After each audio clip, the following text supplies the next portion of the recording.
Tribuna na TV. Oferecimento Senac. Cursos técnicos do Senac. Inscreva-se e seja puxado para o lado bom do mercado.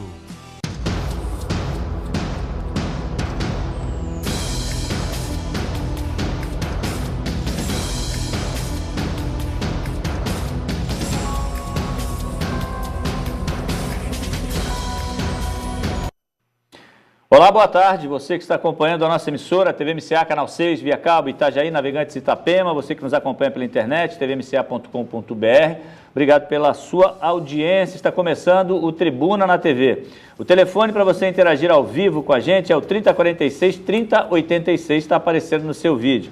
O telefone da nossa emissora, da recepção, é o 3046-6406. O e-mail do programa, tribunanaTV@tvmca.com.br. O Facebook Tribuna na TV. Boa tarde, Antônio. Boa tarde, Lacerda, e boa tarde a todos que nos acompanham a partir deste momento. Nós temos a reprise do nosso programa 19 horas e 45 minutos. Então sejam bem-vindos ao nosso programa. E hoje é sexta-feira. E antes da gente seguir com o nosso roteiro, que é habitual no Tribuna na TV, eu quero fazer aqui uma colocação. Eu vi hoje no trânsito, algumas pessoas reclamando, mas isso está sendo com relação à velocidade no município de Itajaí, na cidade de Itajaí, tanto faz no centro como na periferia, é o máximo 50 km por hora. Não importa se você está trafegando a Cotor do Sul ou está no centro da cidade, numa rua qualquer do centro da cidade, no centro ou nos bairros. A velocidade máxima é 50 km por hora. Isso vem sendo anunciado, não somente aqui na televisão, nos veículos de comunicação, na mídia de uma forma geral. As autoridades de trânsito estão falando nisso. Nas entrevistas, trazendo a informação, repassando e-mail, enfim, deixando a população bem orientada neste sentido. Tem que colocar as placas de máximo 50 km por hora e o mínimo, obviamente, não precisa colocar, porque você sabe, se você tem carteira, você sabe, o mínimo é 25 km por hora, é a metade da velocidade máxima permitida e você precisa prestar atenção. Não há necessidade, e eu sou contra, de anunciar o radar, nem o móvel, nem o fixo, porque nós temos que saber. Se você tem carteira de motorista, se fez a carta de motorista, se renovou a carta de motorista, se você anda no trânsito de Itajaí, não estou falando do Balneário, e nem de outros municípios aqui da região. É diferente por lá. Eu não sei qual é o limite máximo por lá. Tem um diferencial tanto no centro, em avenidas e ruas, há uma diferença da velocidade máxima nos outros municípios. Mas Itajaí, apenas e tão somente Itajaí, que eu tenho conhecimento, o limite máximo é 50 km por hora e não tem que anunciar o radar, nem o fixo, nem o móvel. Você tem que saber. Aquela esculhambação que vinha acontecendo desde o final do ano passado, tinha hora e prazo para acabar. Anunciaram 1º de agosto e 1º de agosto, de fato, começou a fiscalização. E eu tenho um outro assunto que eu vou puxar daqui a pouquinho, com relação às blitz. Agora acho que tem previsão do tempo. Mas antes eu quero complementar o que o Antônio falou com relação a isso, não tem que anunciar. O radar móvel você não tem que anunciar. E o fixo também não. O fixo você tem que sinalizar, ou seja, você não tem que escrever radar à frente. Mas onde na via que tiver o radar, na proximidade, alguns metros antes do radar, tem que ter uma placa indicando a velocidade permitida na via. Isso é lei, isso faz parte da lei. Mas isso está na cidade inteira. Não, mas limite eu digo, máximo, por exemplo, sim. E você não, se tem um radar e não tem uma placa nas proximidades desse radar, você está entendendo? Mas não é indicando que não. é o radar, mas tem que ter uma placa determinando a velocidade que é permitida. Tudo bem. No caso tudo bem. de uma estrada onde você, por exemplo, numa via, e que a redução, não é o caso de Itajaí, fosse para 40, tinha que ter uma placa ali informando que era 40 km naquele local. Tem que ter uma placa de sinalização da velocidade, e não uma placa dizendo que o radar está ali. Deixar bem claro isso. Com certeza. Não tem que anunciar o radar, isso. Tem que anunciar Exatamente. a placa que alerta que o limite de velocidade é tal. máxima é 50 km por hora. Vamos para a previsão do tempo.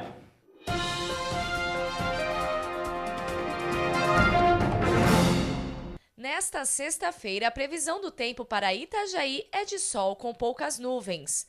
Não há previsão de chuva. A temperatura mínima prevista é de 14 graus e a máxima é de 30. Acompanhe no mapa como fica a previsão para outras cidades de Santa Catarina. Em Florianópolis, o tempo permanece instável e o sol aparece durante todo o dia. Não há previsão de chuva. A temperatura mínima prevista é de 15 graus e a máxima pode chegar a 30.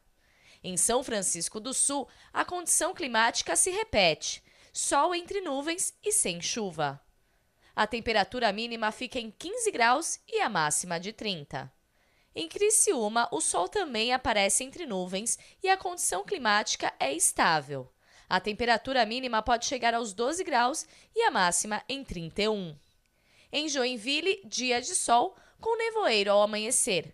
As nuvens aumentam no decorrer da tarde, mas não deve chover. A temperatura mínima prevista é de 14 graus e a máxima é de 27. Você está vendo o sol e a máxima de 27 graus. E nós veranico. Estamos aí no mês de junho. Aquele veranico do mês de maio já não está acontecendo mais, já está acontecendo no mês de agosto. Olha, o Antônio começou puxando um assunto que é com relação à velocidade máxima permitida em Itajaí. Em outros municípios não é diferente. Pelas ruas do centro, a via urbana, normalmente a velocidade máxima não se estende a 60 km por hora em determinados locais. E aí nós tivemos uma situação em 2009 em Balneário Camboriú, e que agora parece que a situação vai começar a clarear. O Tribunal de Justiça de Santa Catarina manteve o julgamento de Lucas Espernal em júri popular. O jovem, que é filho do ex-prefeito de Balneário Camboriú, se envolveu em um acidente que deixou 3 mortos na cidade em 2009. De acordo com o processo, Lucas estaria dirigindo em alta velocidade com os faróis apagados quando colidiu com um táxi, isso na esquina da rua 2000 com a Terceira Avenida. A relatora do processo, a desembargadora substituta Cíntia Beatriz Schaefer, ela votou pela manutenção do júri ao considerar circunstâncias apontadas no processo. O acidente teria ocorrido por excesso de velocidade e com desrespeito ao sinal intermitente, em tese, isso. Situações que demonstrariam o dolo eventual. Isso quando a pessoa não se importa com as possíveis consequências na avaliação da desembargadora. Esse dolo é quando ela não se importa com as possíveis consequências. O advogado de defesa de Lucas Espernal disse que ainda não foi informado sobre a decisão e que há ainda recursos a serem analisados no Superior Tribunal de Justiça. Eu vou repetir, a Luciana hoje no MCA Notícias, no final, depois de um outro comentário, me perguntou sobre isso. Eu vou repetir o que eu disse lá naquela oportunidade. A atitude desse rapaz que atravessou, veio da 2000 em alta velocidade e atravessou uma via principal que seria a Terceira Avenida, na época ainda não tinha sido alargada como tal. Eu vou dizer para você a mesma coisa. Imagine você, se ele tivesse pego um revólver, colocado uma bala dentro do tambor, rodado e apontado na cabeça e apertado ou na cabeça de outras pessoas. A atitude dele, para mim, foi essa. Ele apostou na roleta russa. E no caso dele, ele acertou 3 pessoas e deixou uma gravemente ferida. Olha, eu tô vendo essa matéria aqui e me causa surpresa essas informações que acabamos de passar do Lucas, porque eu já imaginava que ele teria sido julgado e condenado. Julgado e condenado. Eu não imagino outra coisa, não. Quando se fala assim, mas a mãe do rapaz, que eu nem conheço, a mãe do Lucas, está sofrendo muito. Com certeza, mãe é mãe e vai sofrer sempre. O que esse rapaz fez foi um ato desairoso, uma coisa de maluco. Suicida. Um suicida, ele e o pessoal que estava dentro do carro. Se não tivesse matado ninguém e apenas o pessoal que estava dentro do carro dele, blindado, aí bom, a roleta russa ficou só entre eles. Mas acabou envolvendo pessoas inocentes, 3 vítimas fatais e uma pessoa que ficou com sequelas profundas, essa moça que ainda mora no Balneário Camboriú. Então, se o sofrimento da mãe do Lucas, que eu não conheço essa senhora e deve estar sofrendo, o pai também, o Rubens Espernal, ex-prefeito do Balneário, eu entendo essa dor da família. Claro que sim. Você acha que o Rubens queria que o filho dele atravessasse a 100 e tantos por hora a Terceira Avenida, vindo pela rua, se eu não me engano, a rua 2000? 2000. Atravessando feito um maluco, com faróis apagados? Isso é coisa de alguém são, alguém normal fazer? Você se imagina, você como motorista, fazendo uma barbaridade dessa? O que poderia ter causado? Uma tragédia. E foi o que aconteceu. Ele arriscou, quem arrisca não petisca, matou 3 pessoas, fazendo a família dele sofrer. Mas alguém perguntou o sofrimento das famílias que morreram, as vítimas que pereceram inocentemente? Como é que são os filhos daquele motorista, os membros daquela família, pai, mãe, mulher, filhos, enfim? Como é que eles se encontram? Será que esse Lucas Esperdão já passou pela casa deles para pelo menos pedir perdão pelo que ele fez? É um sofrimento que não acaba. É um sofrimento que o pai, a mãe, o irmão, membros da família levam para a sepultura. Esse rapaz tem advogados, a gente sabe, vai puxar daqui e dali, mas tem alguma coisa que justifica se ele bebeu ou não bebeu, se tinha lata de cerveja, de bebida alcoólica dentro do carro dele, não vem ao caso. Mas o que mexe com a minha sensibilidade é ele ter feito o que ele fez.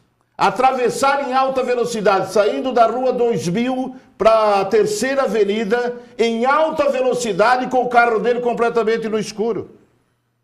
Tem defesa isso? Tem? Tem. Conta para mim que tem. Defesa tem, né? Agora, uma outra coisa, né? Interessante, só para terminar esse assunto, as pessoas que estavam no táxi eram pessoas que tinham ido para a noite para se divertir, para a balada, e não quiseram usar nenhum tipo de veículo, de alguém dirigindo, para que as pessoas que estavam ali pudessem se divertir sem correr riscos. Parece que não adiantou, né, nesse caso. Olha, nós temos já o nosso intervalo, não vai dar tempo da gente chamar a outra matéria. Dá um alôzinho rapidinho aí, se tem que dar um alô, já dá. Não, eu não tenho nenhum alô para dar nesse instante, Lacerda, não tenho não, mas eu fico, ô Adolfinho, você ficou de largar isso aí, não está largando, e o outro lá já largou. Daqui a pouquinho nós vamos falar também da Blitz que aconteceu em Itajaí ontem, Antônio, É muito importante, eu quero tocar nesse assunto com uma discussão em cima disso aí, trocando algumas ideias em cima disso aí também, que é muito importante para esclarecer quem nos acompanha. Olha, já logo após o intervalo, nós vamos tentar contato com o deputado Serafim Venzon, e o assunto, um debate que aconteceu hoje pela manhã na Câmara de Vereadores de Itajaí sobre envolvimento de jovens com o crime. Mas isso nós vamos tentar contato logo após o nosso intervalo. Fique com a gente um instante só.